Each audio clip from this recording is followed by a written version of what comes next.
I need a notebook.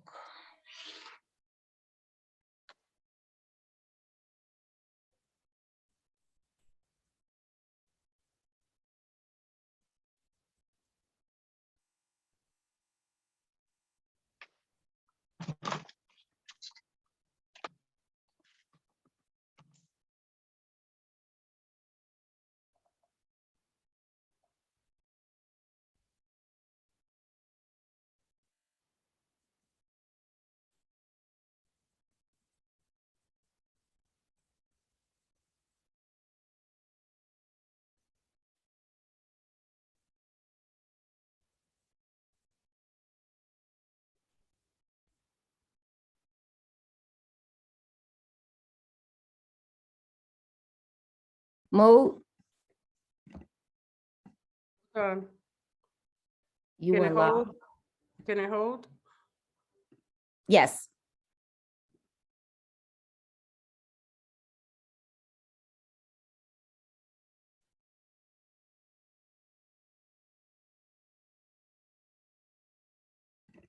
Hey, here we go. Did you get a notice?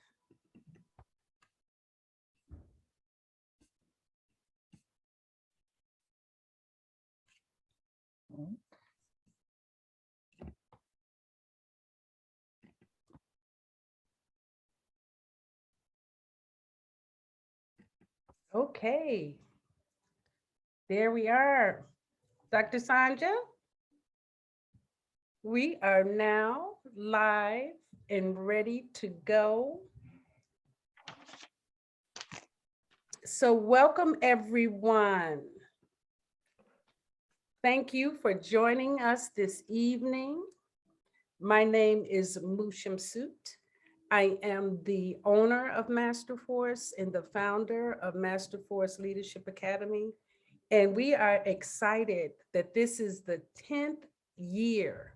This is our 10-year anniversary of bringing to you Ignite Your Soul Connection. Now, this idea started just because we wanted to be able to share spiritual knowledge with our community and within our community. So it's not an exclusive conversation, but it is designed for us. This week, we are talking about the power of yin, and Dr. Sandra will tell you about some of the most exciting conversations we've been having. But before we get started, what I wanted to do was share with you a poem that really kind of moved me inside of, well, I don't know if it moved me inside. It really actually expressed, if I can find it, I may have to do it later because I thought I had it on top. It really made me express what it is that we deal with our feelings. But it came to me from when I was coaching the Brother Kings. So the name of this is called You Want Me to Feel That. Warm, moist, comfortable, protected, and nourished. The womb of mother, cushioned yet deadly.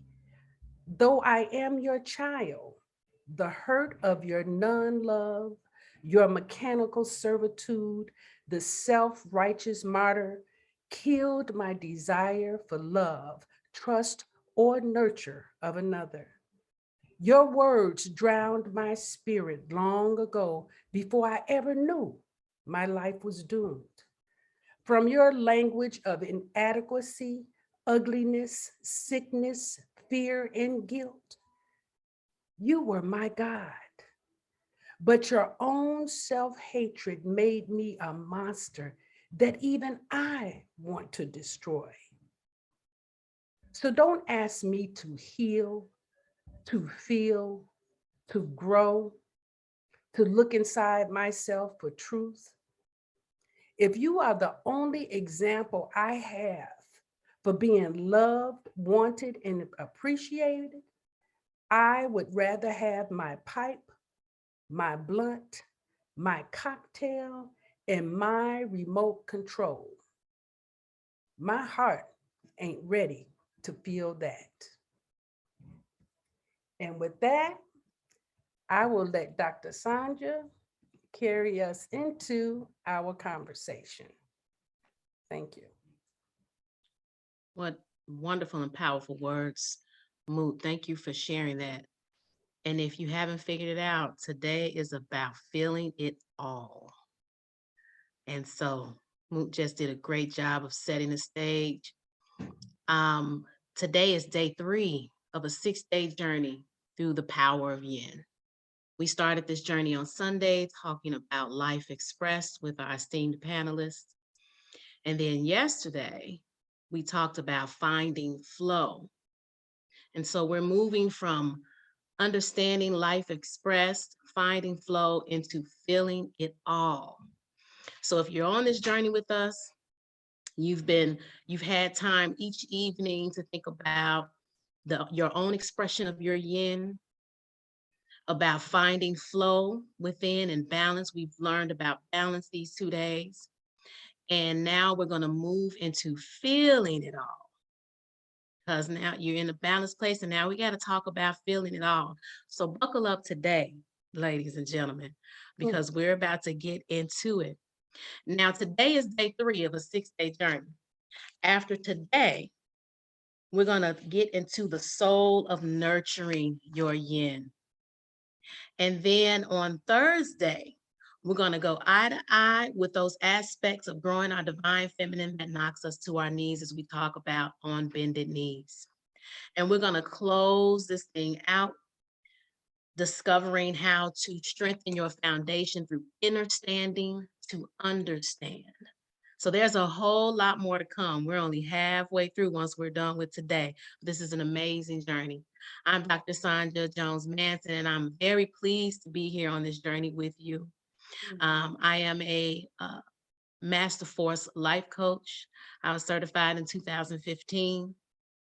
The work that I spend my time doing is as a freelance consultant. I do strategic planning and development. I've always worked with youth, and I enjoy using the skills that I learned in Master Force and applying that to my work in the community with young people. But that's enough about me. We have 3 beautiful panelists here with us today, gracing your screens. And so I'm going to let each one of these women introduce themselves, tell us a little bit about yourselves, and then we're going to jump right into this conversation, because I know that you all have some great things to share, and I want to make sure we have plenty of time for it and plenty of time for questions as well. So we're going to start with one of our newest coaches and allow her to introduce herself. Then we're going to pass it on to you, Iris. And then Alanda, I'm going to ask that you introduce yourself. Mecca. Unmute, Mecca. Yeah, I should have known. I should have unmuted. I said, oh, when she said the newest coach, I'm like, it has to be me. It was for my birthday last year, which is January 15th. I'm here in Chicago in the Windy City. And again, I'm a new coach, and it has blessed me immensely. And just over this year, I've been working with Moo, and I really enjoy doing that. And so just to tell you a little bit about myself, of course, I'm a mommy. And I'm a grandma, so that's like my thing now. I'm an 8th grade ELA teacher at a school that raised me, in a district that raised me, and I really love giving back to my district. And I am in high pursuit of Mother Mecca 115. That's my newest business, and I'm putting everything under that, my LLC. And so I just do spiritual work, card popping, energy rubs. So I say come to the ER. And that's who I am. I'm on this journey, and I'm ready to do as much as I can and help as many women and children as possible. Wonderful. Thank you for having me. My name is Iris Berry. As mentioned before, I have been a Master Force coach since 2010 is when I got my certification. Woohoo! I currently live in Arizona. And both of my parents are still alive. And one of their partners is, I have blended family, my immediate siblings, 4, but I think it's a total of like a lot of us. That's the number I'll give you, a lot of us. And yes, we're all close to some kind of way. Right now, my focus is on just being. We read a whole bunch of stuff and we attach ourselves to that way of living. So I'm really present to the power of yin. I am, by paid work, a holistic health and master force life coach. I do that as my way of life, period. Like, that's how I live. That's what I do to get paid for. On the side, my other sources of income, I make waist beads. And my saying for my waist beads when I send them to people is, may your divine feminine energy be your guiding source to your best self. So this is all wonderful. I'm loving this. That's all y'all need to know now, though. Thank you. You're Okay. muted, Alanda. There we go. Okay. How do I follow that up? Okay. I'm a Master Force certified life coach since 2011. I was the first online class. And I've been, let's see, I started off with a business, Tri Phoenix Group. And what we are is a creative professional service. And I deem myself an entrepreneur because I incorporate the coaching into the arts. And what happened, we found out in the business I'm doing, that it is very hard to get creative people to get themselves together. I'm one of them. I am married to one. As a matter of fact, today is our anniversary. We got married on the solstice. So we both call ourselves a creative partnership because my husband has a music studio and he has a lot of artists that come his way. So I did take a sabbatical about 5 years ago and I'm back to start coaching because it's time for me to stop playing, right? So I have 5 children and several grandchildren and a host of other children that say that I'm their mother. I have a lot of grown children that's almost my age. They still call me mom. I guess that's who I am. I've practiced a lot of different card readings. I read cards for myself. I have a Kiana deck. If Kiana did not tell you all, she has a deck. I have it. I have several other decks, so I do that as well. So I have a lot of different ways that I practice what I do, and I try to do as much as I can, especially in the community. I'm a community person, so I do a lot in the community, and I really want to tap back into it because I see there's more of a need now. And I'm in Dubuque, Iowa, by the way. I'm from Chicago. I'm in Dubuque. So if you all don't even know where that is, we're 3 hours from Chicago. Thank you all for those wonderful introductions. And for those of you who are wondering, well, what are Kiana cards? When you watch our Sunday, our very first night, Kiana Thompson was one of our panelists, and she does have her own deck of cards as well. And those are the cards that Alanda is referring to. And I want to say I met Kiana on Facebook, and that's how I actually became a life force coach. And I got her cards before they even came out. I was like one of her first buyers. Ooh, history. So I'm going to start this conversation off by asking you ladies to react to this statement. And Iris, I'm going to ask you to react first. You cannot heal what you refuse to feel. What's your reaction, Iris? It's correct.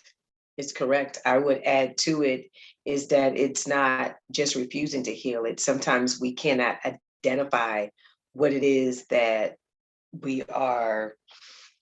Look, let me look at the question again. It's not there. You can't hear what you refuse to feel. Oftentimes we disconnected from the feeling of it. We disconnected to identifying with emotions that make us feel uncomfortable, emotions that trigger past experiences. So oftentimes it's not just we can't feel it, we detach from the ability to feel freely. all in terms of feeling it all where we're going with this. We've detached from feeling dark, lonely, alone, afraid. So that detachment doesn't allow us to heal things if we're afraid to even feel. And we have these boundaries that we've set up inside ourselves that block actually being present to what's going on in our bodies, what is going on emotionally. Our response to our own feelings oftentimes don't allow us to heal because, again, we're going to get into these, but we have things that make us put up walls, unhealthy boundaries, unhealthy internal boundaries, because we're always in an internal conversation with ourselves. Mecca, what is your reaction to that statement? You cannot heal what you refuse to feel. My first reaction is I'm so glad that Iris talked first because I had to get my feelings together just by even listening to that question. Some of us, we block our feelings because we don't want to go through the pain that we may feel with those feelings. But I'm really into my feelings. I like to feel. And like I tell my girlfriends all the time, you have to go through the feeling to get to the solution. So let's look at the solution, but let's get, we're going to have to feel. Sometimes it's going to be painful. Sometimes it's going to be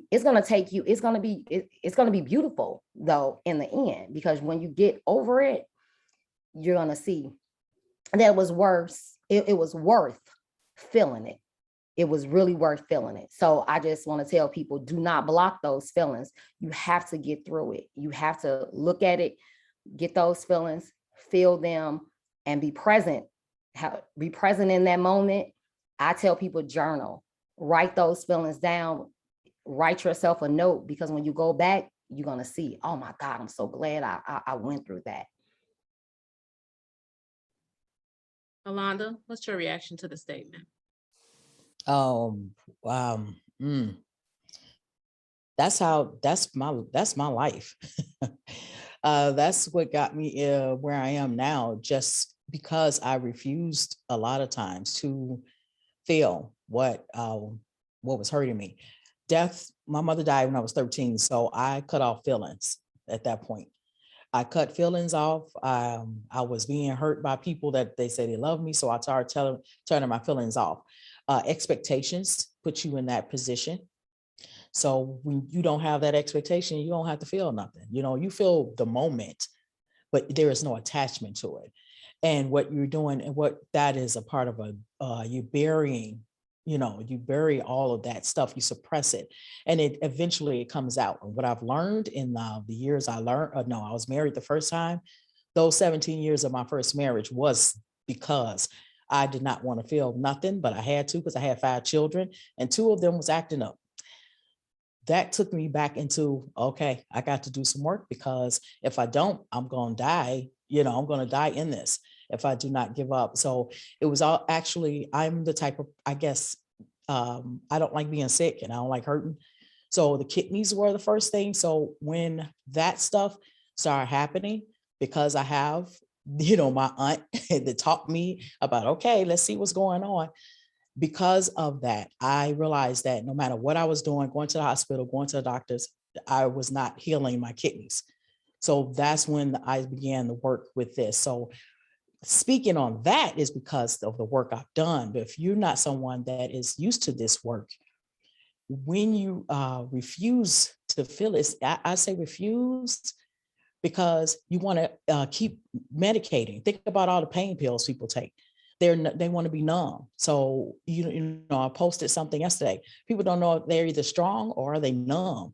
So it's easier to be numb. It's easy to self-medicate. So there is no reason to think if something wrong with you, because then you have to look in the mirror and you have to start doing that reflective work. So no one really knows until things start happening. And at that moment, do you want to stop this, or do you want to keep burying it? And that's like a moment of clarity that we come to, a crossroads, basically. Iris mentioned,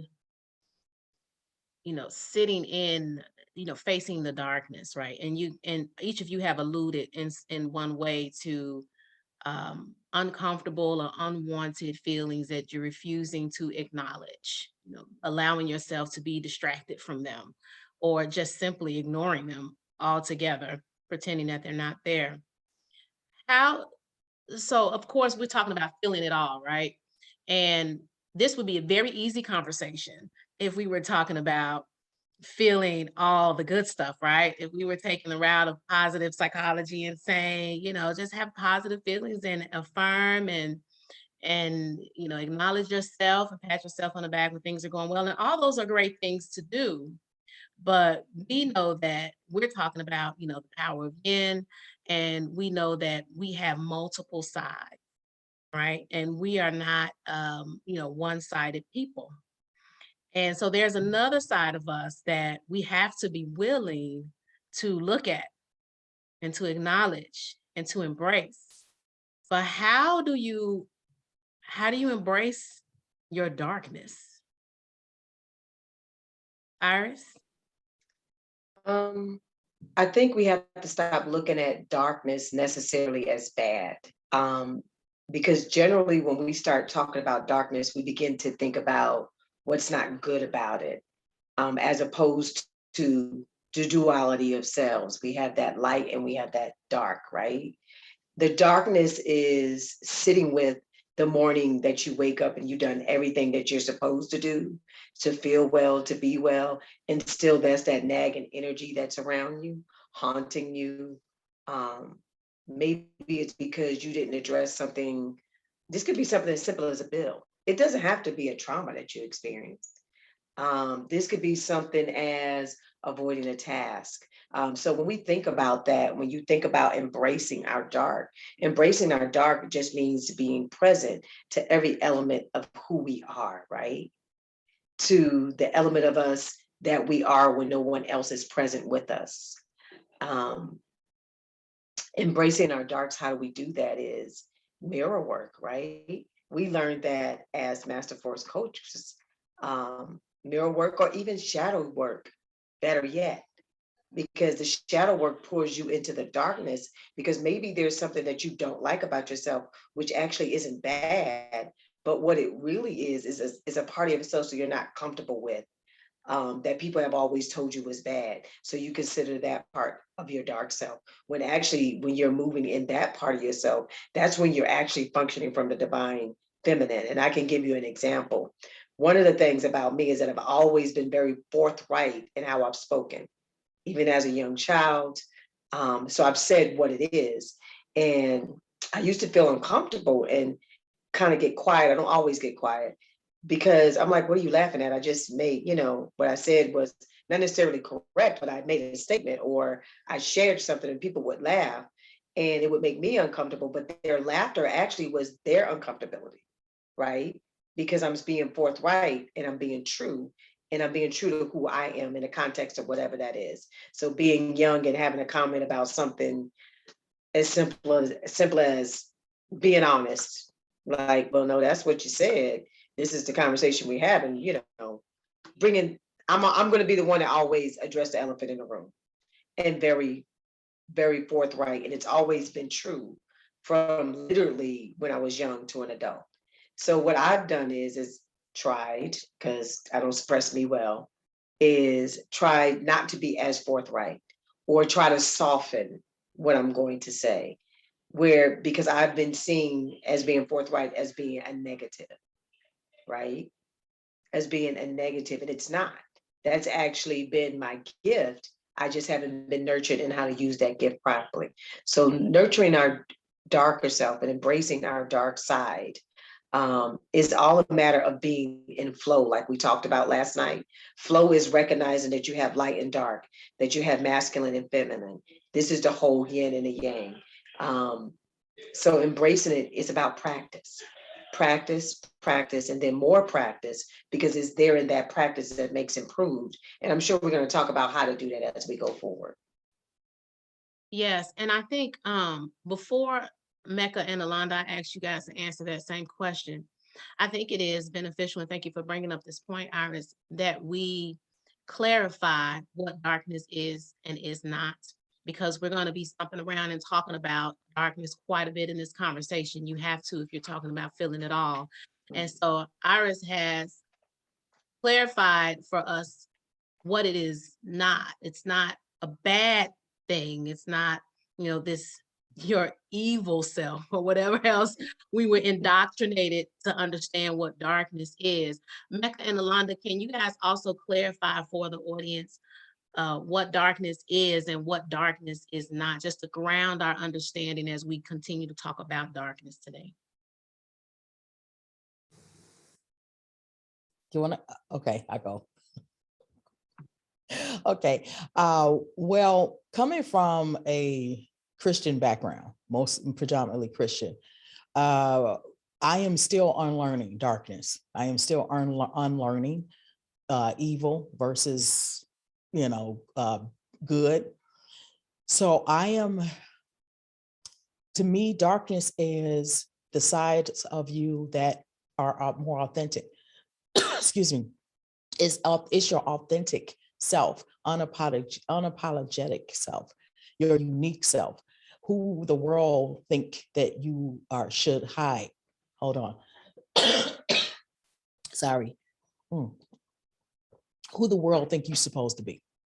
And that is a darkness, because everybody has this visualization of light, and it's this pretty and this beautiful, and everybody wants to look at it. Darkness is something people don't want to look at. And to me, that's something that, back to the first statement about refusing to feel something, that's a darkness. Darkness is something you don't want to look at. I just said it, like something you don't want to look at, something you do not want to address. But it's also the good parts. Seeds go into dirt. It's dark. It's isolated. Winter is dark. That's when everything is dormant, because it's resting. Resting, when you close your eyes, what is it? It's dark. So it is like a dormant type of thing, hibernation, resting. And people do not understand that is the other side of us that we need to tap into, because we can't be this beautiful, bright thing to everybody, because it burns you out. So that's what I see as darkness. It's the stillness. Yeah. Shadow work is really, really amazing. That's your shadow self. And most people think that is like part of your darkness. Going back to the whole Christian thing, how they taught us that, the dark was evil and things like that. But it is so many beautiful things that are dark. And when I was thinking about boundaries, because people think that my boundaries, that when I'm enforcing a boundary, then they try to say, oh, you're being mean, or different things like that. But that's not a true statement. I'm just literally, I'm setting this boundary. This is who I am. This is what I need you to know about me. This is what I will do and what I will not do. But people look at that as being mean or dark, or even like without work. Okay. The people don't want us to do spiritual work or things like that, because they look at it as, oh, that's a demon. If you're not inside of the church when you're doing certain things, or if you don't have like a degree in theology or something, they think that the only thing that we're doing is dark work or something like that. And that has nothing to like really do with it. They we're not being taught properly. When I was thinking about this when I was writing some things I wanted to talk about with the darkness. I've been trained, like I see so much better when it's dark. I don't turn lights on in my house. When I was 19, my grandmother said, I had my daughter, she said, don't turn the lights on and wake the baby all the way up. So she literally had me come out the room, warm the bottle, give it to her. We never turned lights on, and both of us went right back to sleep. So I guess I was raised like that because I do remember walking around in the dark. And that's how I raised my children. So people always saying now, like, you guys don't turn lights on. You got, okay, I can see. I was a raccoon in my last life or something. I can see. I embrace the darkness. I embrace it. So it's not, we already spoke about what is not. We already know that darkness is beautiful, because I love the analogy that she gave about it being, the soil and things like that where seeds grow, and the coldness. So we just need to do a little bit more work on showing the beauty in the darkness, so then other people around us can not be so afraid of it, if that makes sense. So Alanda, I want to hear from you. How do you embrace the darkness now that we have clarity on, what darkness is and what darkness isn't? How do you embrace the darkness? Well, I go back into my childhood. I play, right? I go play. Ever since I was a child, I used to like playing. I used to like wearing black. I used to like looking spooky. I'll just go play it. And embracing it is when I'm feeling a certain way, I tap into it. Like, why am I feeling this way? Like yesterday on Facebook, I was being petty. I'm like, oh, this is fun. I was just, because I got a laugh out of it. And I say it was being petty because I was playing at that moment, because at that time I was able to go back and journal exactly why. And why did I start acting up like that? Then I started writing down why I started acting like that. Embracing it to me is that you sit inside. Why are you feeling? Why is this? What is going on right now? And nobody is around to judge you, and take away all the judgments, because all of us are dealing with something, right? So if we look at that and see that we are all dealing with something, I'm going to embrace it. I'm going to embrace it because I know you probably got a whole, not you, but that person that I'm engaging with is acting up. I know you have a whole lot of things just going on with you. So I'm ready to play. I'm going to paint. I'm going to create something. I'm going to whatever. I just see it as a moment for me to be mischievous, and I tap into it, and I do it inside of my house. I don't go out and be mischievous. I write. I just create, and that's how I embrace it. I embrace it in a way of, that's a creative outlet, because for one, it removes the limitation to me. It removes your limitations when you do embrace it. It removes your limitations so you can manifest. I think the quicker you embrace it, the faster you can manifest, because you're like, okay, that's over with. You get bored. You're like a kid. That's why when you see children play and you think they're being bad, no, let them play, because they're going to figure it out. And that's what I say when I tap into my child like energy, because I'm going to figure it out. And I go and play and move around and then come back like, okay, let me go over and do what I need to do. So that's how I embrace it. Thank you for that. Dr. Sandra, can I say something real quick? Please. There was a time that I think I had to be about 23 years old. And I had an experience where I really cared about this one guy, and I slept with his friend. And that was out of character with me, completely out of character. And I was so hurt that I had hurt this wonderful guy who to this day won't speak to me. But anyway, I stopped, and like Alanda said, I stopped and I said, what would make me do that? What would have me do something like that that's completely out of character for me? And just like the universe always does, it sent me this book called The People of the Lie, L-I-E, by M. Scott Peck. And it's the healing of human evil.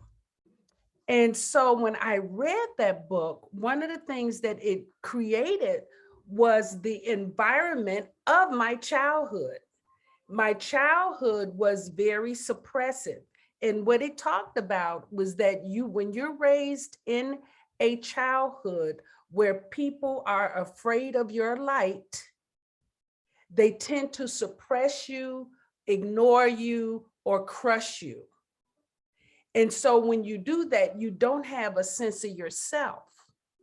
And so you tend to be someone who, if people see you, you know, they see a part of yourself that you don't recognize or you don't see. And that feels good. That feels, you know, and that's why it's so important that we teach the work of helping people to get to know themselves so that they're not easily manipulated. But, you know, it really, even though that situation happened, I saw that the universe was really working on my character of being an integrous woman. And I was able to forgive myself. But I'm telling you, the work, the darkness that I had to go through, and the forgiveness of even the bad things that I had ever done, you know, stealing something or lying, you know, it was just like being able to look at those places and honor them as a part of me, but no, I don't have to be that person. I can change that. I can see that. I can be responsible for it, but I can also transform it. So I just wanted to put that in. Thank you. Thank you for sharing that, Moot. You know, as I listen to you guys share, I'm thinking, okay, so we're talking about darkness and understanding it and how we embrace it. I would like for you ladies to make the connection between darkness and yin. If this is a series about the power of yin and we're going this deep into darkness, what is the connection between the two? Iris, would you mind starting off? Connection is when you start talking about yin, and it's being associated with the darkness as being a part of our divine femininity. It's the going inward as opposed to being outward. It's that total inward work that we do inside of ourselves, right? It is in the darkness that we find the light. So it's an inward work. I don't even want to overstate it. It's basically the inner work. It's what we do is that divine energy that we're looking for and by which to heal internally and how we practice healing daily. That's really what the darkness is. It's that inner work, that inner femininity. Um, it's the stillness, right? It's the ability to be alone but not lonely, right? And sometimes it is a necessity to be lonely in the work that we do. Because sometimes if we haven't done the inner work, we're not going to connect as much as even it'll throw us off balance because in order to do that, in order to recognize and embrace our dark, we really have to get in balance with our yin and our yang. Is it always going to be equal? No, the symbol itself is fluid, right? And within each of the sides of the symbol, you have the dark and the light in that. And it just depends on where you're at on your journey in your development, um, in terms of what that's going to look like, right? Going inward, it's going to look like. Um, and it looks different for everybody because our journeys are different. Um, our phases of life, even if we look at it chronologically, what that going inward looks like is just going to be very different from each person. It's going to be different based on what our families of origins are like, what we experience, rather we travel, experience other cultures, multiple religions. Although Christianity is the religion that I practice most often in my life, I did have a period of our lives where we practiced the ways of Islam. So it's like all of that kind of dictates what that inward work looks like, because that's basically what it is. Alanda and Mecca, you have anything to add to that with regards to the connection between darkness and yin? I do want to just add one thing, not add, but that's pretty much a nutshell of yin. And I think of birth because we do bring forth life. And when babies are born, they come through a darkness, basically, into a lightness. So that's what the yin is us in this nurturing. It is not nurture, this creative and being the creators we are. I believe that is a big part of what yin is. We are the creators. We are the ones that embody creation. And so the darkness, how else can you be able to focus on your creativity, is to go and hibernate or go be by yourself or go into the wild, whatever it looks like. And yeah, I totally agree with that. That's powerful, actually. What you said, Iris, is powerful. Now, Mecca, you mentioned shadow work and how much you value shadow work. Yeah. Can you share with us, what is it about shadow work that makes it a breakthrough work? Mm. Because you're able to look at yourself, and it's your own personal work. So when you're looking at yourself and it's your own personal work, then you can't run from it and you can't hide from it. So I suggest that it's actually a journal. You shouldn't just, look at, some people were like in groups and they were throwing little things up and then they're like, okay, do your shadow work. I really feel like it's something that it should be very personal and intimate within your own self. And when you dig into it, like those questions that it's asking, you need to be, I mean, nobody's looking at it but yourself. So you're able to look inner word, as she said, it's all coming from you. So you write down your truest thoughts about the question, and then you really, really begin to reflect. And it definitely always takes us back. It always takes us back to our childhood. And because we suppress so many things, and we were, especially in our generation, we were not allowed to really speak our mind. I remember I was 12 years old. And I told people, I said, listen, because I said, listen, I'm going to say what I want to say, when I want to say it, and how I want to say it. And if you don't like it, then oh well, because I was tired of it. It's like, I had a beautiful family. I grew up in a beautiful family, Christian, but it was just like, I've always been the star seed. So I don't call myself the black sheep. I've always been the star seed. So I've always been, more outspoken. I feel like I was raised with my mom's family, and 46 years ago today, my dad was killed. So I was still in my mom's womb at that time. So I never got to meet him in person on the planet. But I feel like I was more or less like his family than my Christian family that I was raised in. So I was always like thinking different things. They were telling me something. I was like, oh, that's not sitting right with me. So that's just all the shadow work, which it takes you back to your childhood so you can get all those things together.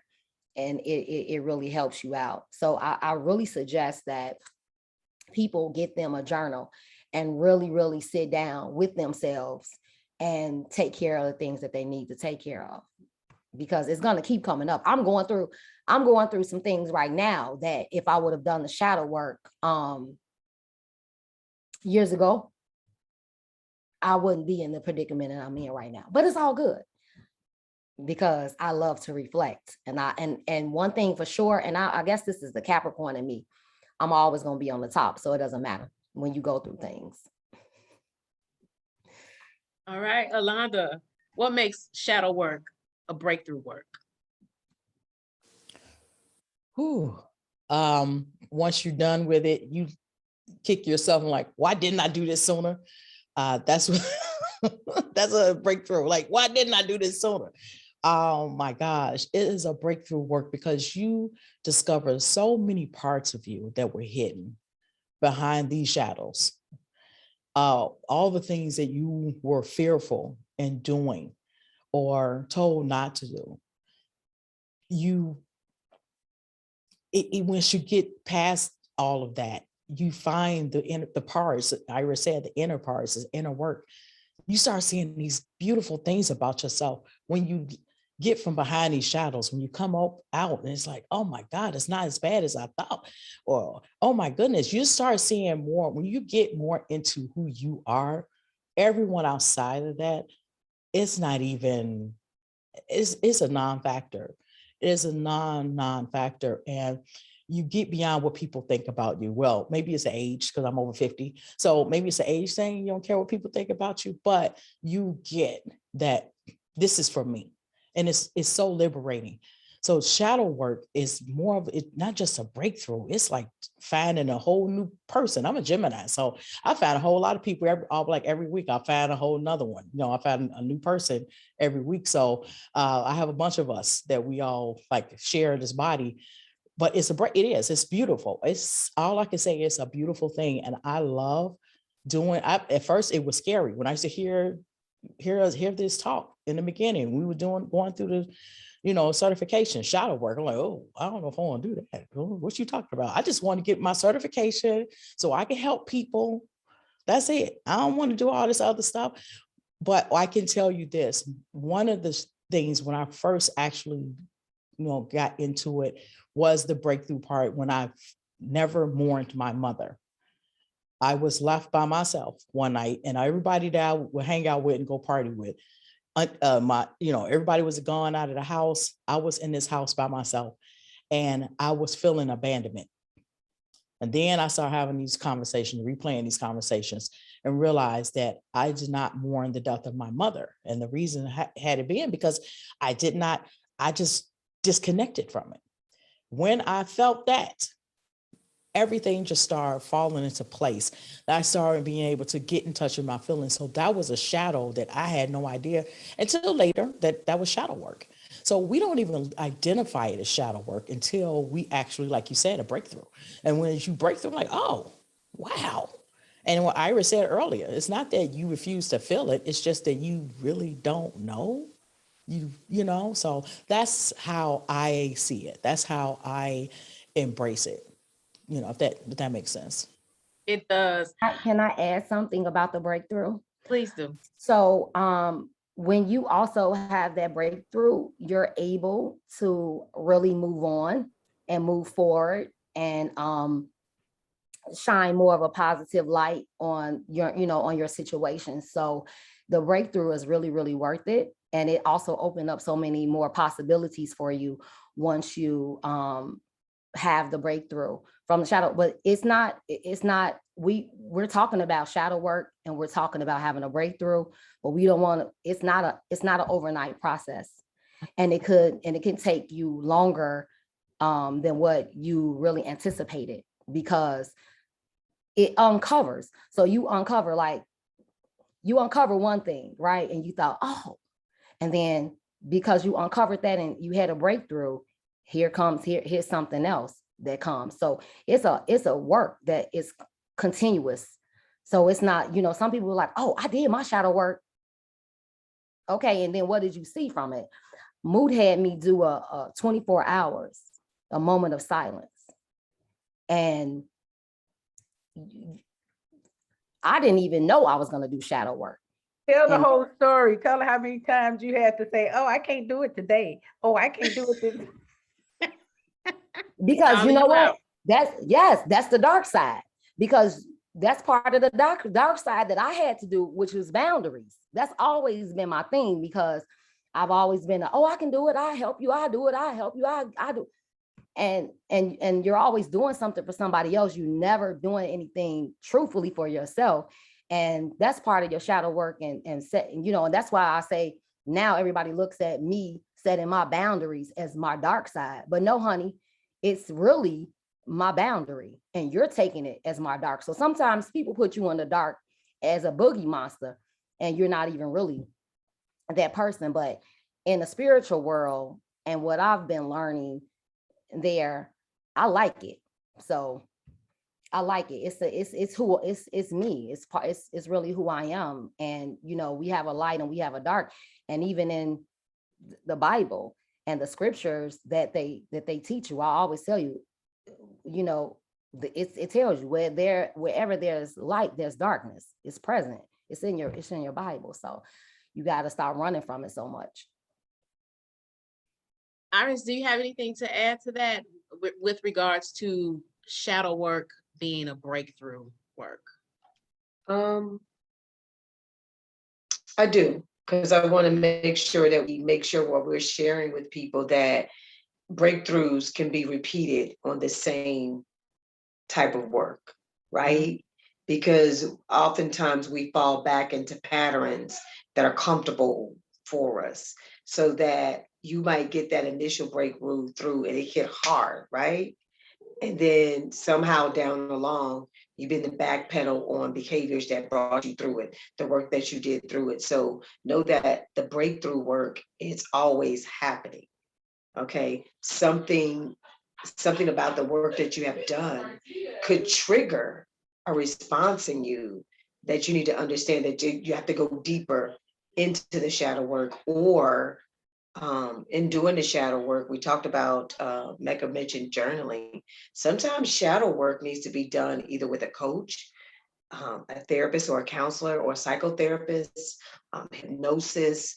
It just depends on what's going on with you. Just know that shadow work looks different for everybody. Shadow work could bring up things that definitely, absolutely, require you to get support going through as well. So shadow work looks different for everybody. It's not instantaneous, and sometimes it's not long, right? Just know that shadow work is as individual as is all the other different forms of healing we do to bring ourselves through. Yes. Thank you. Thank you, ladies, for sharing that. And we've been talking over these past few days, the topic of being present came up a lot. Day 1, day 2, and today is day 3. Thanks, Moot, for responding. That's I was reading the request in the chat. So yes, so being present. And so we're talking about, darkness and shadow work. Can you guys tie in the act of being present into the conversation that we're having about embracing your darkness and shadow work and feeling it all? I was gonna say, and feeling it too, and feeling it because, all, right? yeah, some people they probably scared out of their wits by now. But tying it all in and being present in the moment, that means that you're not thinking about tomorrow. You're not thinking about really yesterday, even though you have to, when you do your shadow work, you do have to go back a little bit. Sometimes it takes you there. But whatever comes up, you have to feel it and you have to go through it. You cannot suppress it. And we have been taught a lot about suppressing our feelings. So that's very hard to do. So that's why I always speak about journaling. I mean, and I'm not a true journaler, but get it written down some type of way. That will help you be in the present moment. Being present is, you feel, I mean, I'm getting so in tune with my own body and self that if I feel anything, like I was feeling some anxiety today when I woke up. I heard a song first, and then I began to feel some anxiety. I know when I feel anxiety in certain places, it's not me. Because of the spiritual work I've been doing, I've done Reiki, rounds of Reiki, 2 rounds. I'm a master at it, but I got to take the class. But anyway, to get the certification. But so I'm able to connect with people. So I scan my people. Okay, if she said it's with, okay, that's not her. But I was present and I kept feeling it's some anxiety. It's something happening. It's something going on. Mecca, it's something going on. You got to keep contacting your people because you check your main people, keep contacting. So I said, okay, let me text this person. And I said, hey, I just want you to be careful. I feel like this is going on. And they text me back and say, hey, you in tune. You're vibrating high in your gift because I just got this text message saying this. I just got the text message about that. So if I wasn't present in what I was feeling inside of my body, then I couldn't have talked with that person. And guess what? As soon as I text that person, the anxiety started lifting because I listened to my inner self and I listened to what I say spirit, the Most High, was telling me to do. And that, if that is not, so basically, as an example, being present is when you're feeling something, try to talk with your body and figure out why you're feeling what you're feeling. That's being present in the moment. Alanda and Iris, what do you have to add to that? I agree. Oh my gosh. Ooh, I can remember those moments. I've always been that person that scared everyone when I have a dream or when I have a visit. I'll always tell somebody, okay, this is about to happen. And I was told, you don't tell people that. We're like, well, what am I supposed to do with the information? It's not for me. But that is so valuable, feeling it, even when you're emotional. Emotional, if you're emotional, so it's so easy for us to laugh. And actually, it's not easy to laugh if you're depressed. So feeling it at that moment is just process it, go through it. What is it? How you feeling this way? Like, like Mecca just said, this anxiety is making me, why am I anxiety? Why do I have this anxiety right now? And even when, like, if I have a moment that I just move to tears about something, and I'm like, okay, what is this? It's not just hormones. It is not just hormones. It's actually something going on. And so when you do that, it's a cleansing of sorts. So the present moment give you time to cleanse something, whatever that is. And then you find out later, like, oh, okay, at that moment, this is what happened like a couple of years ago. I had that feeling. It was like 3 years ago. I was at work and something hit me. It's like grief hit me. And it was like a couple of days ago, 3 years ago. And I'm like, what, something is going on. I called everybody to find out what was going on, and found out later, 2 months after that, my aunt was sick. And I'm the type, I travel in the astral, I travel in the dream world a lot. And I realized that at that moment, she actually almost left here. Nobody was at home with her. I felt that. I mean, I was at work crying. I don't know why, but then at that moment, I figured out what it was 2 months later, but I called that day and nobody was there. So 2 months after that, I figured out why all that happened and transpired the way it did, because she did not leave here because nobody was going to be there. If she did, they would have come home and found her. So she did not leave at that moment, right? So those type of moments, and when you keep tapping and you stay in tune with yourself, the feeling it all is not just for you to process your feelings and all that. Feeling it all is giving people, warnings or a word or something, some type of encouragement. You feel like something's going on, somebody you tied to, like, okay, I need to call this person and tell them I love them. At that moment, it happens. So feeling it all, as Mecca said, you're in that moment, you're present because something is downloading, or that presence is downloading something. So that's what, to me, being present is a download.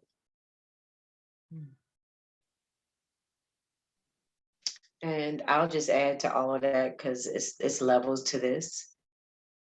Being present is being in your body, right? Being present to the sensations that are going on when you're hearing this, being present to tearing up at a movie that you're watching, being present to the smell in a room, right? Using your six senses.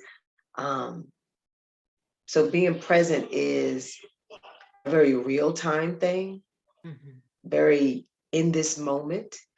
It is broad, but it's also simple. Being present is the practice of when you take a bite of food, tasting it, hearing how your mouth is chewing on it, the crunching or the salaciousness. Being present is the scents around you, right? How are they making you feel? Are they relaxing? Are they invigorating? Being present is using our emotional intelligence to connect with each other doing this, to where the energy is flowing, that we don't step over each other or step into each other. We're just flowing with the information because we're feeling and connecting with the words that are being shared with us, right? So that is what it means to be present. We're doing this virtually, but I'm still very much able to connect with Alanda and Mecca. And it's funny because Mecca thought we had to meet, and I was gonna let her think we had to meet, because we all need something different. but I wasn't going to take the action to do it because I knew at being present when I committed that everything would work out, right? I live in that space. I'm I just a live very much in nerd. that space. Iris, I'm just a nerd, and I truly was a little bit nervous because I was like feeling it. I'm like, I feel everything. What are they? I was, and so That is not, look, that is yeah. not a nerd, and Okay. we're not gonna call ourselves out of our names tonight. Well, that's true. And you're I gonna really, own that you wanted to yes, connect yes, to ensure that this experience yes, was yes, everything that it needed to be. yes. But I was gonna let you connect with self and recognize, girl, you good. You did You let me good. connect with self. Thank you I so did, much. like, I okay. was like, oh, okay. I was nervous for no reason. Thank you so much. That's what seasoned coaches do. So I just want to put in there, just for those of us who are listening right now, one of the ways that we can experience presence, with what Iris just brought up, Coach Iris brought up, was being in your body. And one way to do that is in your breath. So while you're listening, breathe deeply into your body, because you'll notice sometimes when people are speaking, and if they say something that makes you feel a certain way, we have a tendency to hold our breath. Yes. And then we tighten up and we get tense. And then when we do that, we're not listening anymore. We're actually having other thoughts. So if you stay in your breath, it keeps you present. I just wanted to add that. Thank you. Thank you, Moot. Thank you, Moot, for reminding us about the power and the importance of breath. I want to share with you guys.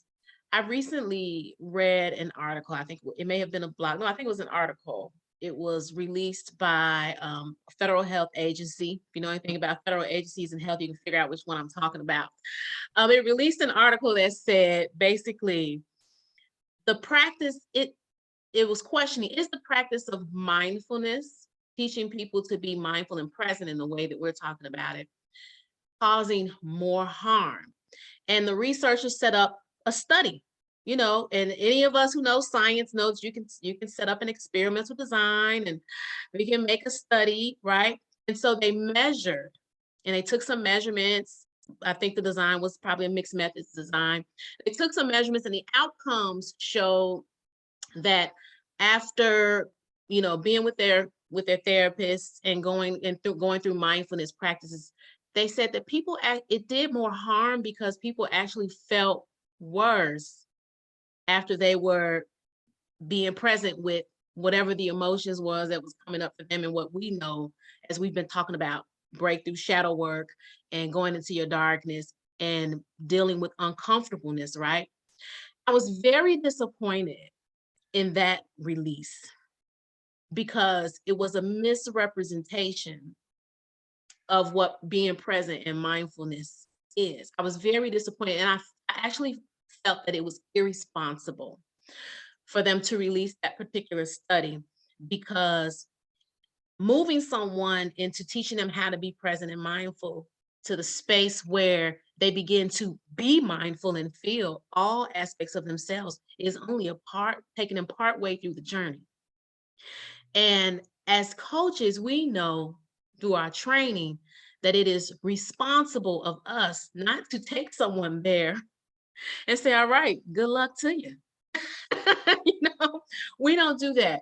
So will each of you share 3 tips on how someone can work on being in tune daily? Because we've already explained that when you're practicing presence, because we've been talking about presence for 3 days now. So when you're practicing presence and mindfulness, when you get to this space where you're feeling these things that maybe make you uncomfortable, that you want to turn your face away from, we understand that darkness is not to be feared, but to be embraced. And that going into that darkness and doing that shadow work can lead you to your breakthrough, and breakthroughs at multiple levels. So what tips can you give our listeners for how to create a daily practice of being in tune? Because like Iris said, that shadow work and that breakthrough work doesn't always have to be this deep days. I'm in it, not eating and drinking. Sometimes it can happen in moments. Yeah. These moments of clarity, right? But you get there through practice. So how can we help the people learn to be in tune there? Well, something that I practice daily is meditation, and I'm not speaking of sitting, because some people get very how I started to be able to meditate longer. I actually use music. So I tell people all the time, the first thing I suggest to anybody that I'm working with, anybody that calls me with anything, please put meditation on while you are sleeping, because most of the times that we're going through things and we're beating up ourselves, it's our subconscious. It's not even us. So you got to take care of the subconscious. And I believe that, so the first thing you should do is sleep with meditation music on, whatever you feel. It's whatever you're feeling or whatever you're going through, put that on. Even like when my people was telling me, oh, I got COVID, immune boosting meditation, keep it on all night, keep it on all day. So I say the first thing is meditation music. So it helps you understand. The second thing is affirmations, affirm yourself. You should have, if you don't know how to write affirmations out, there's apps on your phone. I use this app called Moonly. It sends me an affirmation every day. And then the third thing I would do daily. So I would go with diet. I know that I know a lot of people don't think that diet is important, but a lot of things that we put in our body, the reason why we're so sick and different things like that, and sometimes even emotionally sick, is because what we're putting in our body. So I would say, like, when you're going through this shadow work, when you're going through a breakthrough, when you're going through anything, your darkness, change your diet and make it cleaner as possible, because I think that those things will help you.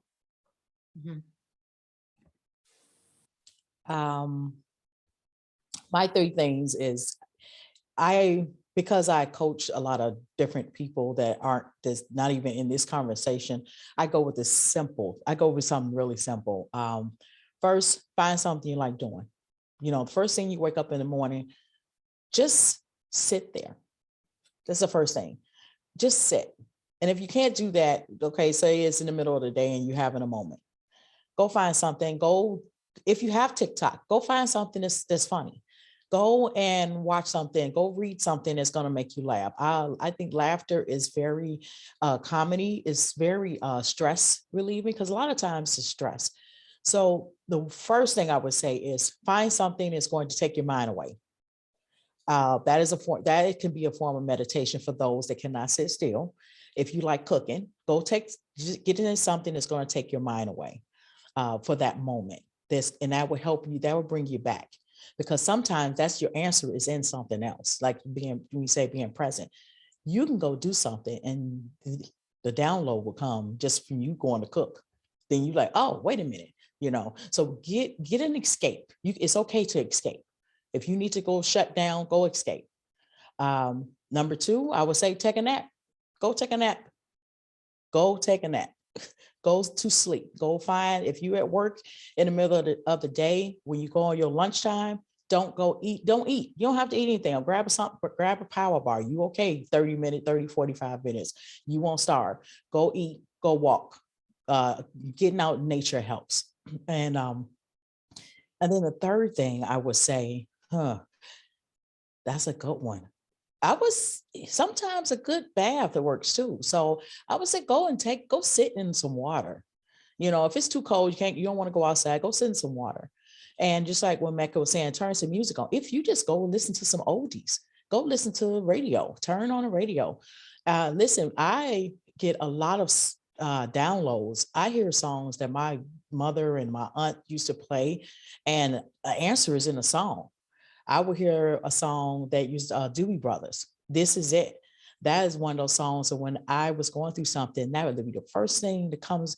This is it. Make no mistakes where you are. Blah, blah, blah. All, the whole words. And it's like, oh, okay, wait a minute. Did I go right?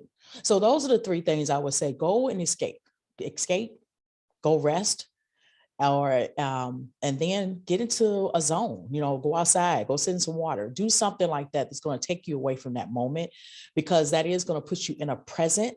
Because what we do, we get anxiety, we thinking ahead or we're thinking backwards. So that presence is going to put you right there in that moment. If you're not this person that do this, that can understand this conversation, we're saying something simple. Do what children do. They either go take a nap, they go play. It's hard to make them go get in the bathtub, but you go play, turn your TV on, something is going to take you away. Set a timer. Don't drown in it. Just set a timer, go escape for a minute. And that's, to me, you would get your download just doing one of those three things. And my three things are, there is ritual and routine. So having a clear morning and evening routine. How do you begin your day? How do you end your day? And being very intentional about doing that daily. Because I'll say this again in case you didn't hear me. There is ritual and routine. Through ritual is how we most often are present to what's happening in our lives, okay? So having that AM and PM routine is where you're going to find the ritual. It also is where you create space for yourself to be, right? Because that isn't your tension. You never methodically go through your routine, that AM and PM, because that's when you're starting up and that's when you're gearing down. Okay, so that's where you would love to have intention with. And that's where, and I'm going to use Alanda's words for this, that's where the download is going to come in. Okay, that's at doing those times. And you feel like it should be when you're doing nothing, but actually you're the most present in your intention of setting up and ending your day. The second thing that I'm going to encourage you to do is body scans throughout the day, right? If you just had an intense meeting, if you are feeling tired, that 2 p.m. slump that most of us get, that's when it's time to do this body scan. The body scan is simply recognizing tension in your body or putting tension in your body and releasing it and seeing what's happening within your core, right? Generally, I can tell you, especially if you have a desk job or a job where you're some form of customer service, you carry a lot of stress from your jawline to the top of your chest, right? On the backside, of course, right? So doing those body scans throughout the day are what's going to help you check in and get into your body and be present to what's going on.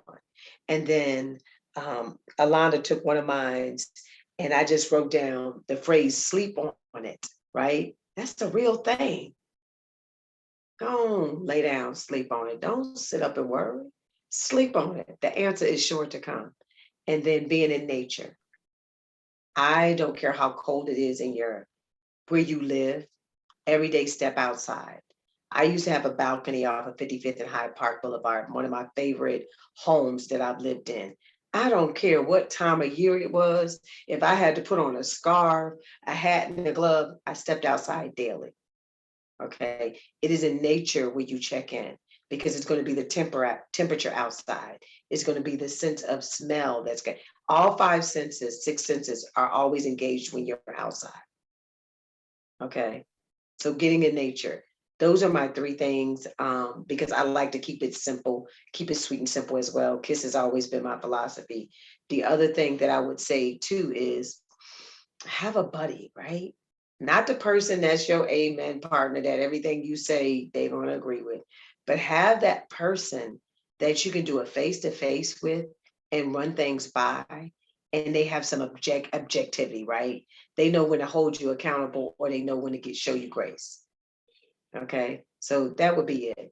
That would be it. That's 4 things, but I apologize. No, that's great. That is great. You mentioned that stepping outside thing, and it reminded me that there are days where I realize, because I work from home. Yes. And so I'm in the same space a lot. Mm-hmm. From when I get up, and there are times when I realize, oh my gosh, I haven't opened the door and stepped outside for maybe 2 or 3 days. I haven't, I've already been to the grocery store. I haven't needed to do anything. Mm-hmm. And so being more intentional about it. And what's crazy is that I'm walking past that front door, going up and downstairs 4, 5, 60 times a day. So I'm gonna give you something, Dr. Sanji. I'm gonna give you a gift that you will never forget. So when we think about the feel-good hormones, we usually are thinking about endorphins. We don't think of vitamin D as a hormone. It is, because the sun helps our body produce it naturally. Yeah. And that's one of the ones that you want to build in your body naturally, so that you're not always taking supplements. We're taking supplements because we're not stepping outside 10 and 15 minutes or so, allowing the sun to beam on our body, and our body do that work of creating that vitamin D. So if nothing else, you set a timer that you get outside twice a day, 10 to 15 minutes. Mhm. All right, I'm twice a day, because I was feeling good about my once every other day, but twice a day. Get it on I you. understand. Get it on you. Get that D time now. Get that. That's what D time is. I have a phrase that I say, that's D time. That's what D time is. Yes, yes. I want to chime in on something that Mother Mecca said, because she said, listen to meditation music. And I would up that to binaural beats. Yes. Like if I had a friend this week that was in the hospital, dealing with the C. And I sent them binaural beats. I said, listen, take these binaural beats and ask them specifically for certain vitamins. You don't have to just go with what their protocol is, because, and he was like, he said, how can I play it? I said, it's on your phone. Just, it's right there. Just hit it and play it, and keep your phone plugged in, get you some earphones. Do you need earphones? So, yeah, I just wanted to say, because when Mother Mecca said something about, if you have something specifically going on with you, they have binaural beats for everything. Yeah, And free on YouTube. I'm sorry, go ahead. yeah. No, I mean, my sister, when you said that, when you were talking about the hospital, my sister-in-law, she had cancer, and she was like at the lowest point. And when I went to visit her, that's the first thing I did. I put those binaural, and because I was just like working with you, so of course you will tell me what to do. I put that on, and I got her some powder, like the greens, powders, and I got, so she actually like woke up and was able to drink and everything. They said, well, what's going on? And some of them nurses said, oh, I like this music. And I told them, you guys should play this for her often, because she, we knew it was nothing else that the doctors could do, but she can still be a little bit more peaceful, in the transition. So that just touched me when you said that about the hospital. Yeah, I swear by binaural beats. And if I can't get to you, if you're going through anything, I'm going to do binaural beats. I'm going to light a candle, and I'm going to put you in the honey pot, and let the universe do the rest. Or send a scan, or send it.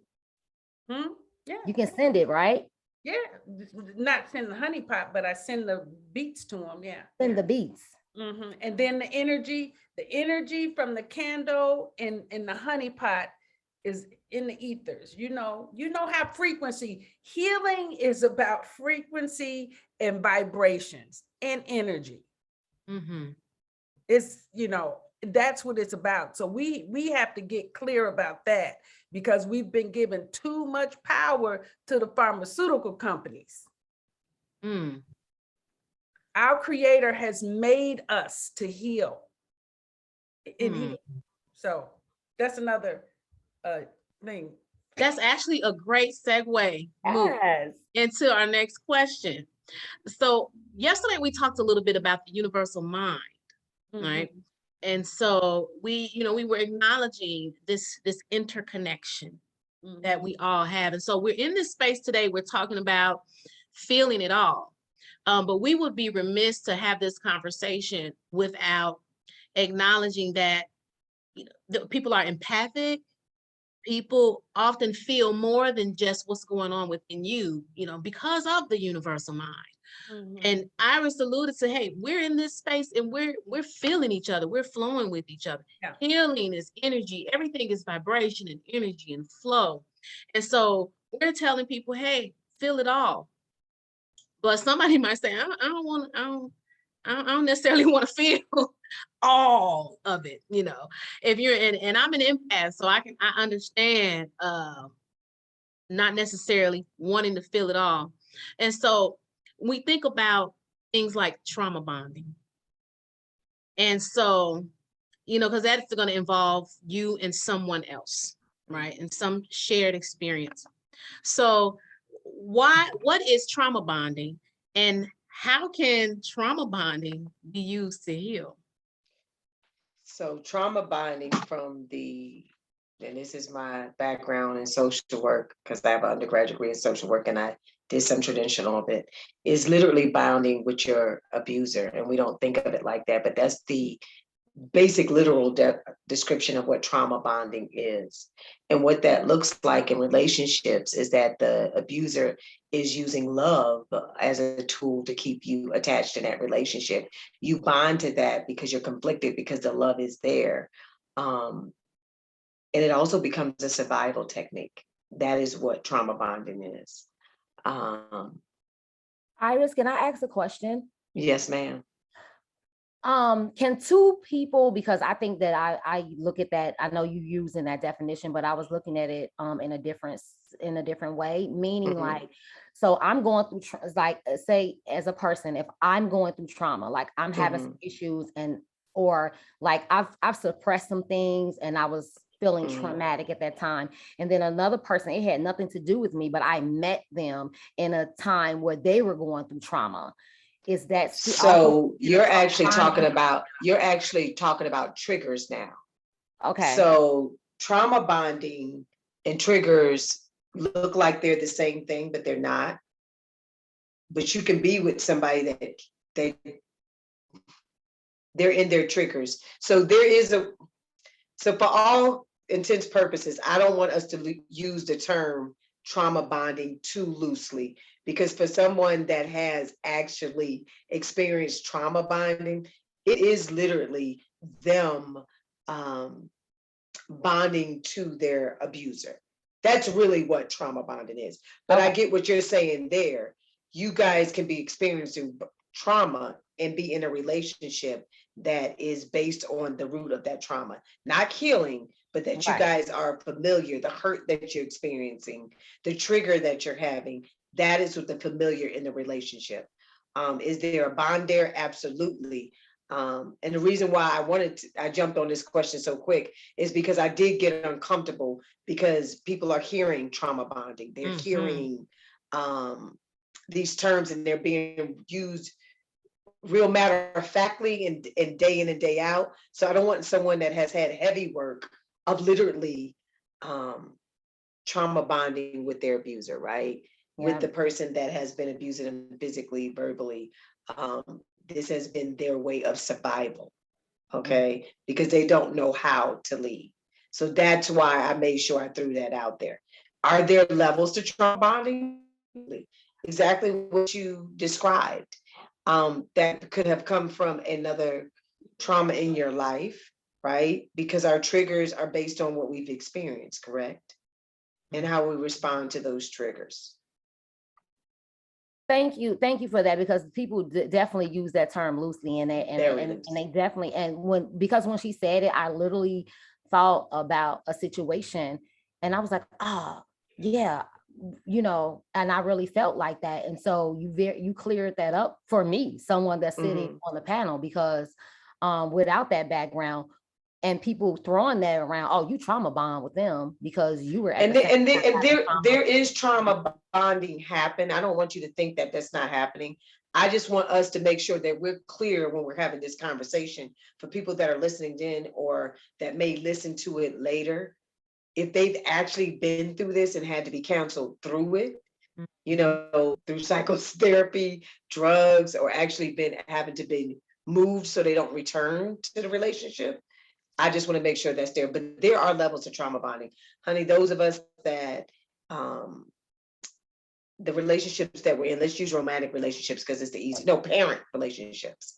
We hear this thing about breaking generational curses, right?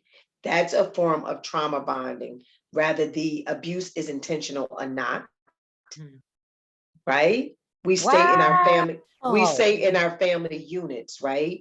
And oftentimes we believe that breaking generational curse is leaving it, not fighting through it and working through it and identifying what it is We usually leave. At least that's what I did. Like, I'm gonna move on. They live in Philly, so I'm gonna move to Chicago, or I'm gonna move from Chicago to Arizona because they live there. So, Yeah. it looks different. So when we start talking about our trauma bonds, I just want to make sure that we're real intentional about how we're using the language, right? So not to take away from your experience, because we do bond around traumas, right? Yeah. Mhm. Yeah, that's why that you did. I want that was so awesome. Thank you. I Yes. mean, like we I hope to gave an continue to bless. example. I gave an example last night of trauma bonding that went from my childhood into my Mhm. choice for mates.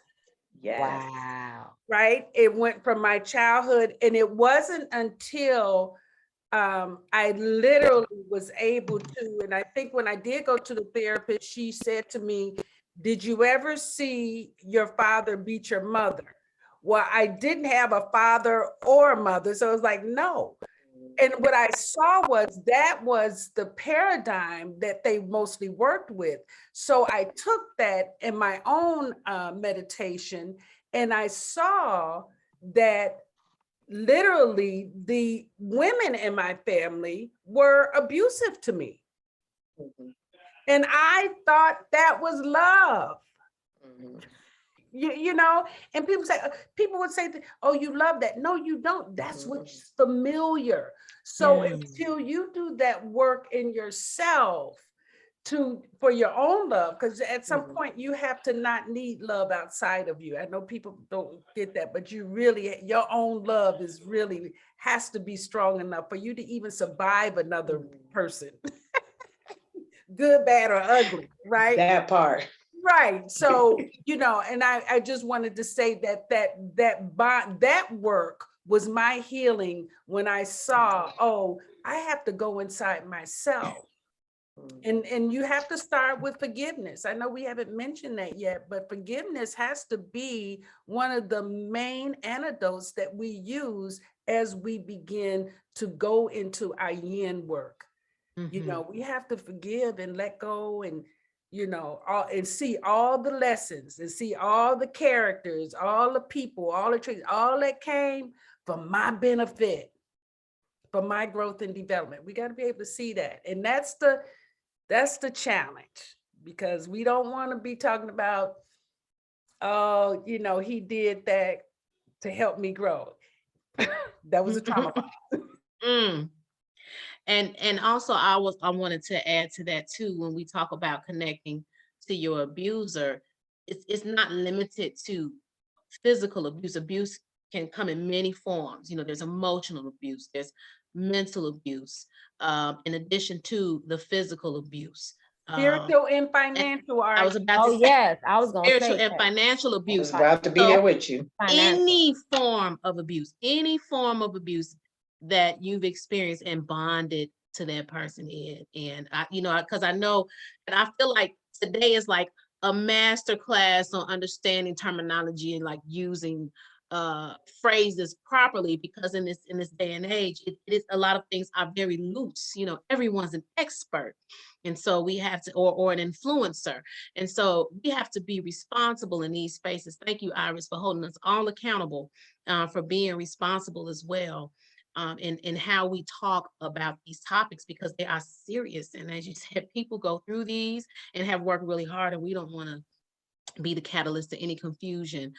So Alanda, healing. So now we've clarified what trauma bond is. Let's talk about healing.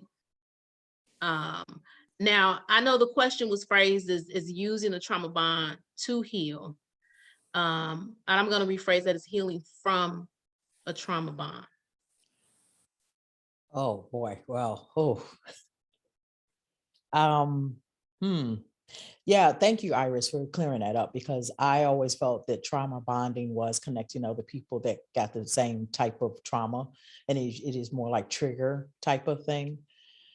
How I can say from my personal experience healing from it, uh, pretty much is identifying, as Smoot was saying, you identify what it is that why you keep experiencing this. I had a couple of people that I coached that wanted to stay attached to somebody that was abusing them. And I mean, they went as far as going to see people they would pay them to get these special candles and love spells so they can get these people to love them. And they did not, I was coaching them, but they didn't want to hear what I was saying. They wanted to go and get this person to love them. And that right there is all about who you are. And if you keep attracting these type of things, it's not going to leave, because it's a lesson that you need to learn. And I had to learn that. And like I said, doctor, when you said about when you were talking about feeling, being an empath, I am so much an empath that it affects my body. And I think it affects a lot of people's body, but they haven't made that connection. Mine is everything that I come in contact with, my body responds, especially because I haven't taken any type of medicines, over the counter, anything. So I'm very responsive, and my body responds to everything. Right now, I am nursing this thing. I'm getting through this cold, that is going on with me right now.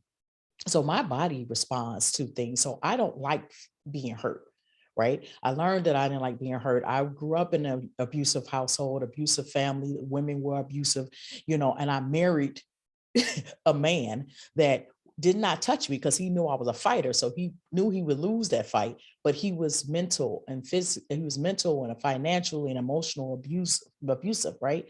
So when he did these things, I did not identify it, but I kept going into these patterns with him. So how I healed from it was it took me to leave and feel in my body that I was having all of these things going on. I was having a kidney problem for almost 10 months. Took all the medicines, everything, it didn't do anything. The day I left, 2 days later, it stopped. It just stopped. So the healing part began when I acknowledged. So the healing starts when you acknowledge that there is something you need to stop. This has to stop. So when you acknowledge that you no longer want this, that's when healing starts. It's simple as that. When you acknowledge that I don't like this. I don't like this. I love this person, but I don't like this. And when you acknowledge that, it's almost like the heavens open up and start giving you all types of things, all types of answers. So when you acknowledge at that moment, I don't like this. I wish they stopped doing A, B, and C. I acknowledged that in the year 2000. And it took me to 2010 to realize that for all these signs and wonders I was getting, in 2010 was the breaking point. And I was getting all these things to heal, and I didn't want to feel it, right? So the healing started when acknowledgement, and actually it started in 99 when I did not realize going over into another country and taking the spiritual journey kicked it off. So it takes a process. It's not just overnight, as Iris said. It's not an overnight thing. When you acknowledge that you do not like this, you start aligning yourself with all that you need. Once you make that connection and acknowledge it, that's when the healing starts. I've been on this healing journey as well, and really learning how to feel it all and being present and acknowledge, because it can easily get very busy myself. As we were speaking before we went live, Moo asked, was I busy or productive today? And so I had to, make that correction. But part of that is also being in touch, has taken me to a space of being in touch with what I want, because being able to feel it all has allowed me to understand what I want, which is something that I've never really paid attention to. I knew what my children wanted.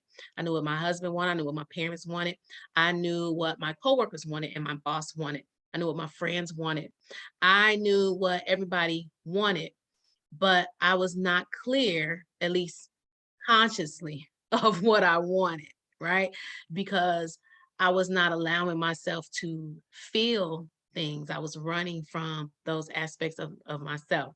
And so now that I'm in this space where, I like this, I don't like this, I want this, I don't want that, I want to make sure before we close this conversation out that we talk about boundaries. Because again, we're talking about feeling it all. We've made the connection between, feeling it all and trauma bonds as well, because sometimes feeling it all involves, being connected to others in a certain way. But what about boundaries? Iris mentioned, she used the term healthy boundaries earlier when she was speaking. That's a very important distinction to make. There's a difference between a wall, which is an unhealthy boundary, and a boundary. And then Mecca shared some about her experience with setting boundaries and how it, had her reclassified in some of her relationships. So Iris, I'll start with you. Then Mecca, then Alanda. Mecca, if you want to add anything about setting boundaries, but bring in setting boundaries into this conversation about feeling it all. This one right here. So I've always been good about setting boundaries, but they haven't always been healthy in the way that I've set them. So I recently read a book called Setting Boundaries and Setting Yourself Free. I got to find it because I'm going back to listen to it again so I can do the assignments again. I'm looking at my playlist so that I can give y'all. It's called Setting Boundaries, Finding Peace by Nedra Glover Tawwab. Tawwab. And what I learned from that book is I've always been good at setting boundaries. I'm going to let you know what you can and cannot do, but I was rigid. There was inflexibility. So the other piece of it that I learned is that setting boundaries invokes frustration, fear, and angers in others because you're establishing that line with how you want people to engage with you. And the anger, the fear, the frustration, and all that comes about because maybe you allowed a behavior that occurred before that you're saying no to now. And then you're setting that boundary without explanation. But there's a way to do that, as I learned in a book, with flexibility and grace, right? You're going to come up against a hard wall no matter when you're setting boundaries, especially if you're setting boundaries in relationships in which they haven't had any boundaries or they've had unhealthy boundaries, or this is a person that has been abusive, verbally abusive, right? Because that verbal abuse is psychological. And those are the people that are oftentimes the strongest, right? Because they know how to play that game. So when you set a boundary with someone like that, it could feel like fear, right? It could feel, I won't keep going to that. What I will say is when you begin to look at where you need to set boundaries, boundaries are freedom, right? Boundaries give you the onus for being well in your soul, right? They give you such a amount of peace. Others won't understand. Nice people have the hardest time setting boundaries because they're most likely nice because of how they want to be perceived. Whereas people who are truly kind, they know how to tell you no without explanation and with love, right? So boundaries are the key to healthier relationships because we have to use our words and our actions to establish boundaries, right? We practice them. Okay. The other piece about setting boundaries is that I'm looking at the question, I'm looking for the questions.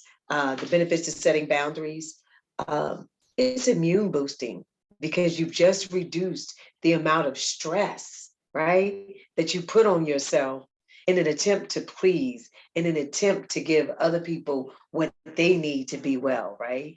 So you've taken the onus of your overall well-being that's going to improve your outlook on life. Is it a lonely walk initially? Absolutely. Especially if this is with your children, your parents, your siblings, your spouse, or your partners, you know? But setting boundaries are about being healthy as an individual, growing your family to be healthy, and those around you. So boundaries are crucial to our overall well-being. And I am going to tip on you guys because my family is in the other room getting louder about Taco Tuesday and knocking on my door. So I want to say to to Moot, first of all, thank you for continuing to provide this service, right? We're at our 10-year anniversary and it's amazing.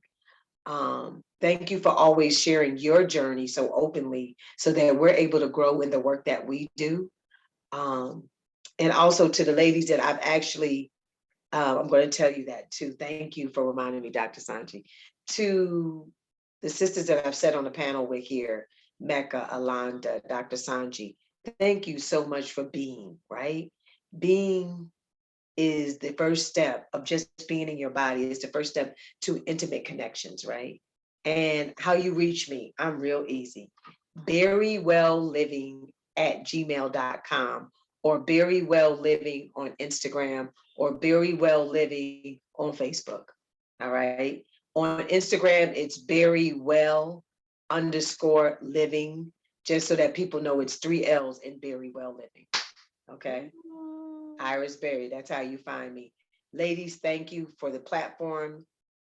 Thank you, thank you. And I'm gonna shut up so y'all can finish it out. Thanks, Thank you. Iris. And Thank you're you. always so gracious about Yes. participating. And I love my waist beads. Thank you. Oh, I definitely need some waist beads. You use E- crystal? email me, look, email me, and you know, we already got the friends and family going on, so we understand. All right. But my phrase that I'm going to leave you with, and it's actually what I put in your waist bead packet, is may your divine feminine energy be your guiding source to your higher self. Yes. I All should. right. Thank you. Thank you, Iris. And so we have a few minutes left, and I want to make sure that we give Mecca and Alanda an opportunity to add anything to what Iris shared about setting boundaries. Well, when because you said and connected to feeling it. So I wanted to say, sometimes when we're feeling those, when we're feeling that it's too much and that we're overwhelmed, it's time to set that boundary, because I was doing that. I was trying to leave my job at 3:20, go pick up this kid, go pick up that kid, drop them off to this parent, drop them off, do that, do all of this before I have to go to my meeting. And then that means that I'm late, but everybody else is where they need to be.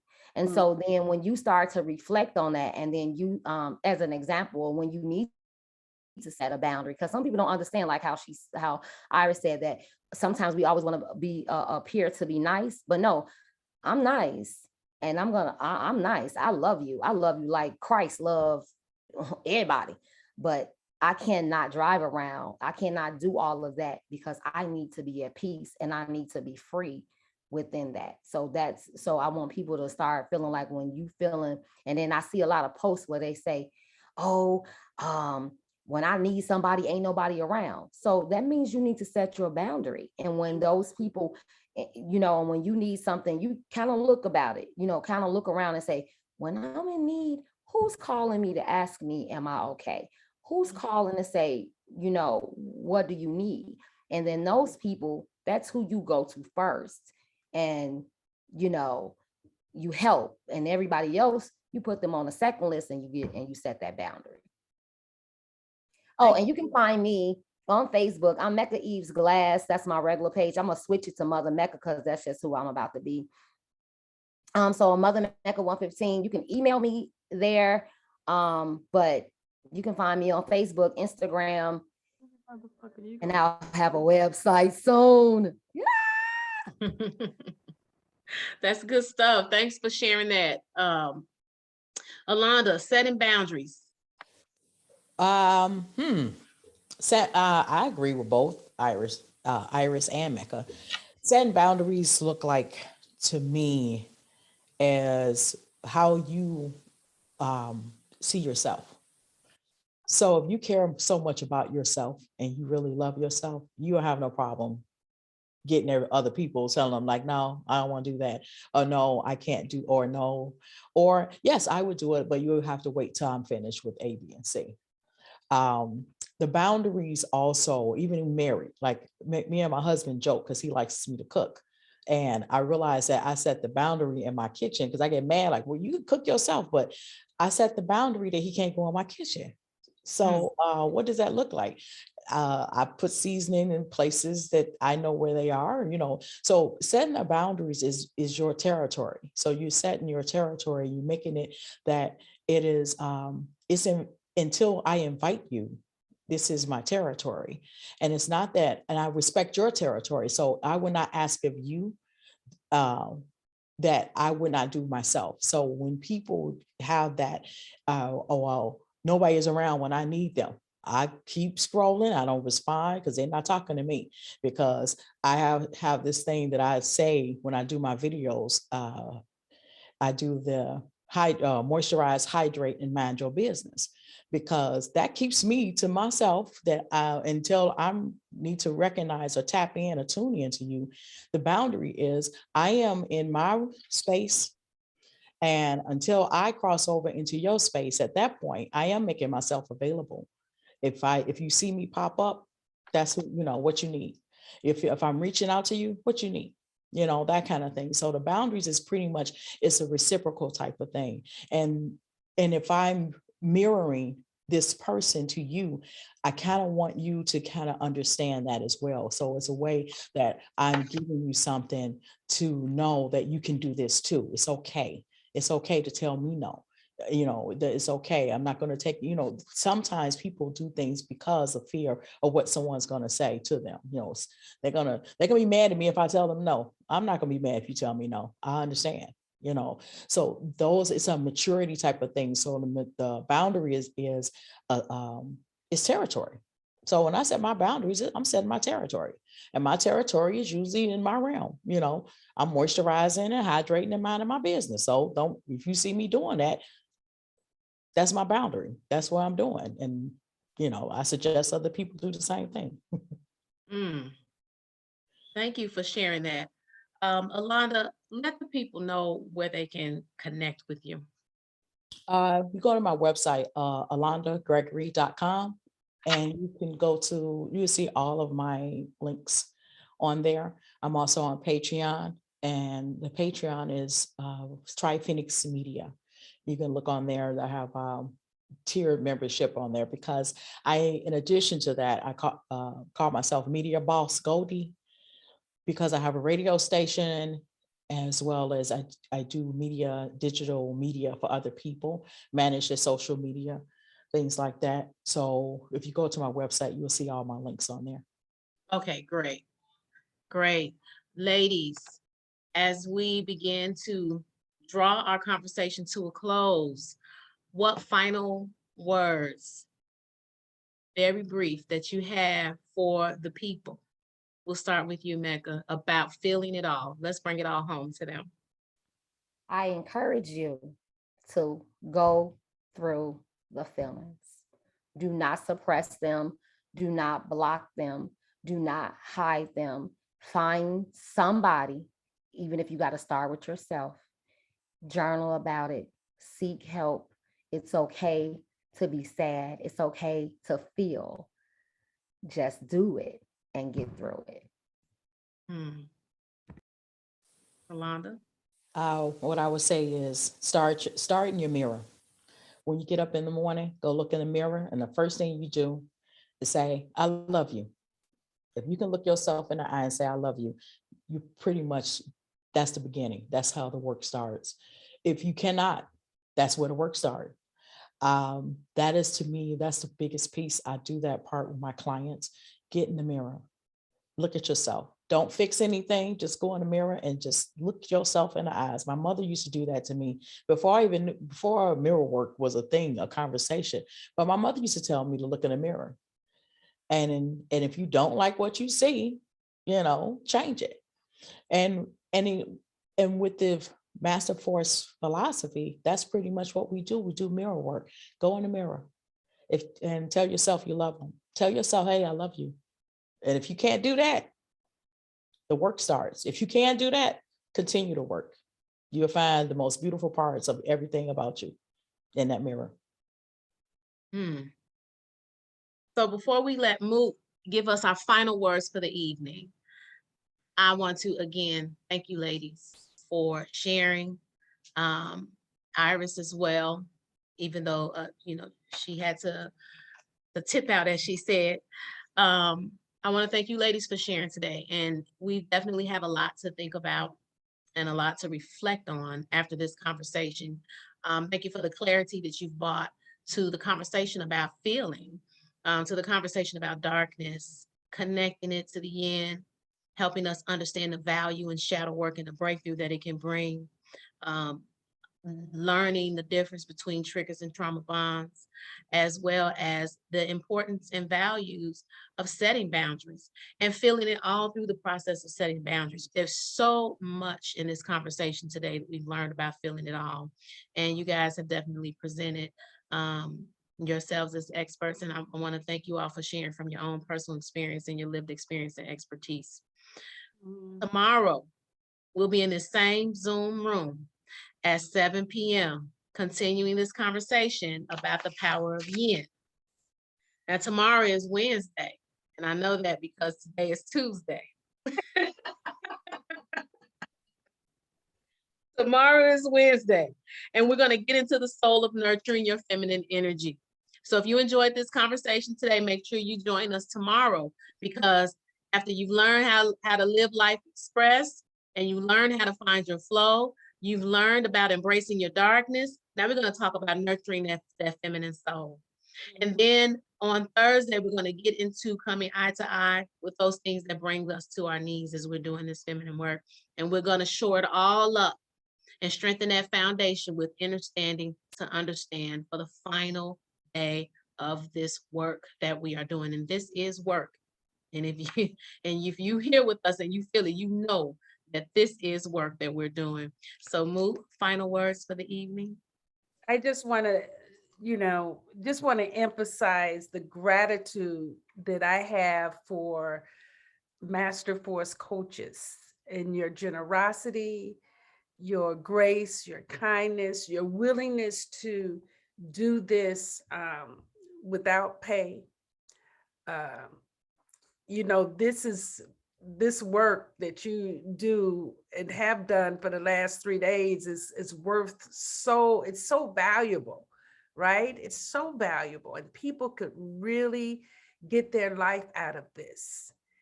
And so I thank you for your contribution to this platform, right? And then for those who are listening, what I want to say is happy winter solstice. Please, if you don't know what the energy of the universe is providing for us in these 4 days, I suggest you go and research it and learn for yourself. And then, like Iris said, create a ritual so that you can begin to understand and overstand the importance of teaching this science instead of the whole Christmas thing, because that is completely outside of the work of the soul. Now, don't get me wrong. I love Christmas. I got my poinsettias and my lights up and all that, but I know the real meaning is to go within, and that there's a deep, deep nurturing that the universe provides for us this time of the year when we align with that energy. And the last thing I want to say, for those of us who grew up as empaths, when they didn't have the name, we didn't know about empaths when we were younger, right? It was, you're too sensitive. Go sit down. You cry too much. The people that can feel are the people that are here to help transform the planet. If you can't feel another person's pain or even, empathize, not sympathize, but empathize, then you can't help them change anything. So this is why many of us were born on this mission to feel. So don't keep medicating and getting high and drinking and sexing and TVing, and spend some time feeling so you can get on the path and get on your purpose, because the world needs all of us. We don't have enough coaches. I can promise you, we need a coach or two at every dinner table. And if you look right now at what's going on in the world, you already got the calling. So thank you for joining us, and we'll see you again tomorrow night. Peace. Thank you. Good night, everyone. Good night, everyone. All right, coaches, stay here.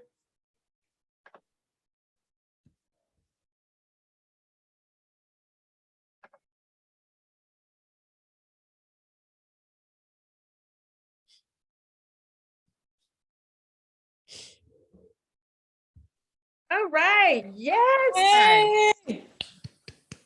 Ah, So cool. Wait, let's hear from Martin. hey, Hey. Martin. You were on the end in the room. What was this all about? Feeling? You know, I don't know if you realize I stepped away. Do you know what that was about? My fiance, well, no. I got a call from someone who was in excruciating pain from a headache. And I had to, and I sat with them and talked them through realizing that they can self-heal. And they self